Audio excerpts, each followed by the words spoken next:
You're standing on the bridge of the largest moving object ever built by human hands. The North Atlantic stretches out before you, black and cold. Behind you, a ship that was called Unsinkable carries 2,200 souls. You check your watch. 11:40 p.m., April 14th, 1912. You've been at sea for 4 days. You're tired, but not tired enough to miss the chill creeping into your bones. The temperature has dropped 6 degrees in the last hour. The lookouts are shivering in the crow's nest. You think about ordering them down. You don't. In 10 minutes, everything will change. You'll be remembered not as a captain, but as a man who made one decision that history will never forgive. You're Edward Smith, but not yet the man history knows. You're the most respected captain in the White Star Line. 38 years at sea. Silver hair, steady hands, a reputation for calm in any storm. When you took command of the Titanic, the press called you the millionaire's captain. The rich request your ship because they trust you. You've earned that trust. Your last command was the Adriatic. Before that, the Baltic, the Majestic, the Olympic. You've never lost a ship. You've never even scratched one. You board the Titanic on March 25th, 1912 in Belfast. She's still being fitted out, but you walk her decks for hours. You know every rivet, every watertight door, every lifeboat davit. You notice there are only 20 lifeboats. The White Star Line insists they spoil the lines of the deck. You file a report recommending more. It's ignored. You don't push. You've never been a man who pushes. You're a company man. You trust your employers. You trust the ship. On April 10th, you stand on the bridge as she leaves Southampton. The crowd waves. Bands play. You feel the vibration of her engines through the soles of your shoes. 14,000 horsepower. 3 propellers. 16 watertight compartments. The Board of Trade calls her practically unsinkable. You don't use that word yourself, but you believe it. Why wouldn't you? She's your ship. The first ice warning comes on April 12th. A German liner, the America, reports icebergs south of the Grand Banks. You note it. You don't change course. You're on the southern route, standard for April. Icebergs are expected. You've navigated ice fields before. April 13th. The Niagara reports ice. The Baltic reports heavy ice. You acknowledge them. You're confident. Your lookouts are sharp. Your speed is 21 knots. You're making good time. You want to arrive in New York on Tuesday evening. There's a dinner scheduled in your honor. The press will be there. You'll make a speech about the triumph of modern engineering. April 14th. The warnings come faster. The Coronia, bergs, growlers, and field ice. The Californian, we are stopped, surrounded by ice. The message is delivered to you personally. You're in the chart room.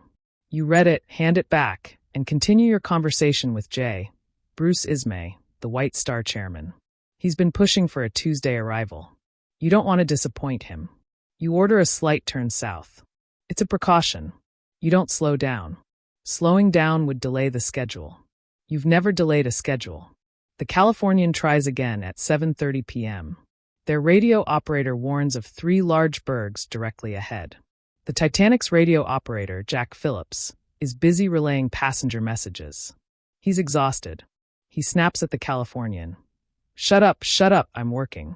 The message never reaches you. You retire to your cabin at 9:20. You're not worried. You tell your steward you'll be up at midnight to check the stars. You leave orders with First Officer Murdoch. Maintain course, maintain speed. You trust him. You trust the ship. You lie down in your bunk and close your eyes.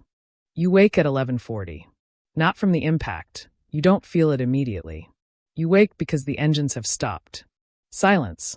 You've been at sea long enough to know that silence means something is wrong. You pull on your coat and step out of your cabin. The bridge is chaotic. Murdoch is pale. He tells you he's struck an iceberg. You ask him if he's closed the watertight doors. He has. You ask for a damage report. It comes piecemeal. The mail room is flooding. Boiler room 6 is flooding. Then boiler room 5. Then the forward hold. The ship's designer, Thomas Andrews, is already inspecting. You find him near the staircase. His face tells you everything before he speaks. He estimates the ship has 60 to 90 minutes. You stand there for a moment. You're 59 years old. You've commanded ships for a quarter century. You've trained for emergencies, drilled your crew, run through every scenario. But you never trained for this. Because this ship was supposed to be unsinkable. That wasn't your word. But you believed it. You give the order to uncover the lifeboats. You tell Murdoch to begin loading passengers. Women and children first. You walk the deck, calm, controlled. You've always been calm. That's what your reputation is built on. But inside, your mind is calculating. 20 lifeboats.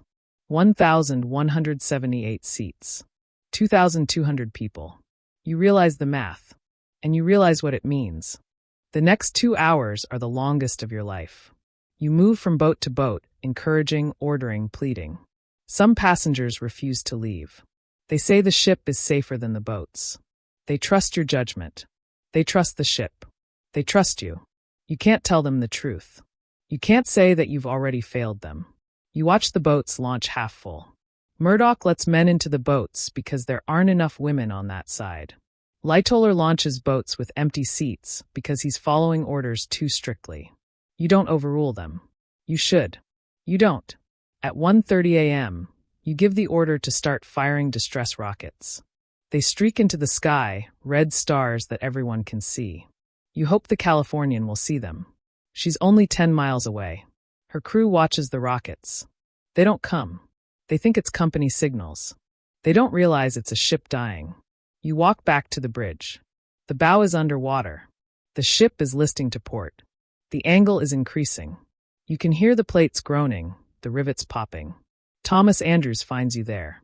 He's standing alone, staring at the clock. He says she's done. You shake his hand. He doesn't say anything else. He disappears into the crowd. You go back to your cabin for a moment. You're not sure why. Maybe for a coat. Maybe to collect yourself. Your steward sees you and asks if he should wake your wife. You tell him she's not aboard. She's in England. You're glad. You write a message. All passengers have been sent to boats. It's not true, but you want her to think it. At 2 a.m., the water reaches the bridge. You walk out onto the forward deck. The bow is dipping under. You can see the forward funnel sway. People are scrambling toward the stern. You stay where you are. You've given your last order. Every man for himself. But you don't mean yourself. A captain goes down with his ship. That's the rule you've lived by. That's the rule you'll die by. The water takes the bridge at 2:10. You're standing on the port side, near the wheelhouse. The cold hits you like a wall. You gasp, but you don't swim. You've never been a strong swimmer. You grab a railing and hold on. Around you, the ship is tearing itself apart. The forward funnel collapses. Steam and water and screams. You see people in the water. You see lifeboats rowing away. You see the Californian on the horizon, still dark, still silent. The stern rises. You're pulled up with it. The angle becomes almost vertical. You're clinging to the railing, looking down at the lights of the boat deck hundreds of feet below. You hear a sound like thunder, the boilers breaking loose, crashing through the ship. At 2:18, the lights flicker and go out. Total darkness. Then a crack. The ship breaks in two. The stern falls back, the bow sinks. You're thrown into the water again. This time there's nothing to hold. The cold seizes your chest. You can't breathe. You can't think. You see the stern rise again, vertical, hanging for a moment, then sliding under. You're in the water. The temperature is 28 degrees Fahrenheit. You know you have minutes. You hear the screaming. Hundreds of people in the water, all screaming. It's a sound you'll carry with you for the next 2 hours. You don't die immediately. You don't know why. Maybe because you're wearing a life belt. Maybe because you're too cold to drown. You float in the darkness. The screams fade.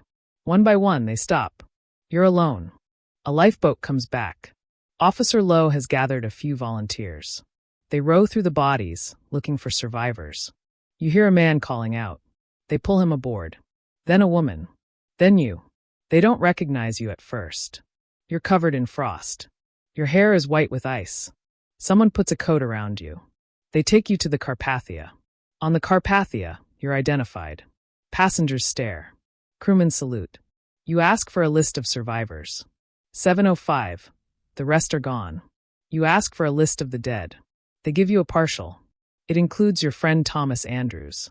It includes John Jacob Astor. It includes hundreds of third-class passengers who never had a chance. You sit in a cabin and don't speak for the rest of the voyage. When you arrive in New York, reporters swarm the pier. They ask you about speed, about ice warnings, about the lifeboats. You don't answer. Your lawyer speaks for you. You're taken to a hotel, then to a ship back to England. The press calls you the coward captain. They say you should have died. They say you didn't do enough. They say you left your ship while others stayed. You don't defend yourself. You can't, because part of you agrees. You live another 25 years. You retire. You move to a small cottage in Cornwall. You don't speak publicly about that night. When reporters come, you send them away. When historians write, you don't correct them. You let them call you whatever they want. You know what you did. You know what you didn't do. You live with the screams. They come back at night, on cold nights, when the wind blows off the sea. You hear them, 2,000 voices fading one by one. You remember the lifeboats rowing away, half empty. You remember the Californian sitting on the horizon, watching your rockets, doing nothing. You remember the ice warnings you didn't heed. But what you remember most is this: you were the captain. You had the power to slow down. You had the power to stop. You had the power to fill every lifeboat. You did none of those things. Not because you were a bad man. Because you believed. You believed in the ship. You believed in the schedule. You believed in your own luck. You die in 1937. In your final days, a reporter finds you. He asks if you have any regrets. You look at him for a long time. Then you say, "I wish I'd hit the iceberg." He doesn't understand. But you do. If you'd hit it head on, the ship might have survived. If you'd slowed down, you'd have seen it in time. If you'd filled the boats, they'd have waited. But you didn't. You trusted the system. And the system killed them all. You close your eyes. You're on the bridge again. It's April 14th, 11:39 p.m. The lookouts are shivering. The sea is black. And you have 1 minute to make a different choice. If you enjoyed this video and want to support the channel, hit the subscribe button below. Your membership helps keep these stories alive.